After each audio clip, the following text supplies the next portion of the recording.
Municipal ఎన్నికల నిర్వహణలో ఆర్ఓల విధులు అత్యంత కీలకమైనవని జిల్లా ఎన్నికల అధికారి కలెక్టర్ రాహుల్ శర్మ అన్నారు.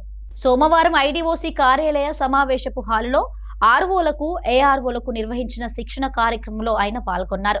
ఈ సందర్భంగా మాస్టర్ ట్రైనర్లు పవర్ పాయింట్ ప్రజెంటేషన్ ద్వారా ఆర్ఓలు, ఏఆర్ఓలు నిర్వర్తించాల్సిన విధులు, బాధ్యతలపై సమగ్ర అవగాహన కల్పించారు. నోటిఫికేషన్ వెలువడిన నాటి నుంచి నామినేషన్ల స్వీకరణ, స్క్రూటినీ, పోలింగ్ నిర్వహణ, పోలింగ్ ముగిసే వరకు అన్ని దశల్లో ఎలాంటి పొరపాట్లకు తావు లేకుండా నిష్పక్షపాతంగా వ్యవహరించాలని జిల్లా ఎన్నికల అధికారి సూచించారు. ఎప్పటికప్పుడు రాష్ట్ర ఎన్నికల సంఘం నుంచే వచ్చే మార్గదర్శకాలు, నిబంధనలను ఖచ్చితంగా పాటిస్తూ శాంతియుతంగా ఎన్నికల ప్రక్రియను పూర్తి చేయాలని ఆయన స్పష్టం చేశారు. విధుల నిర్వహణలో పూర్తి బాధ్యతతో వ్యవహరించాలని సూచించారు. ఈ సమావేశంలో స్థానిక సంస్థల అదనపు కలెక్టర్ విజయలక్ష్మి, డీఈఓ రాజేందర్, ఆర్ఓలు, ఏఆర్ఓలు, మాస్టర్ ట్రైనర్లు తదితరులు పాల్గొన్నారు.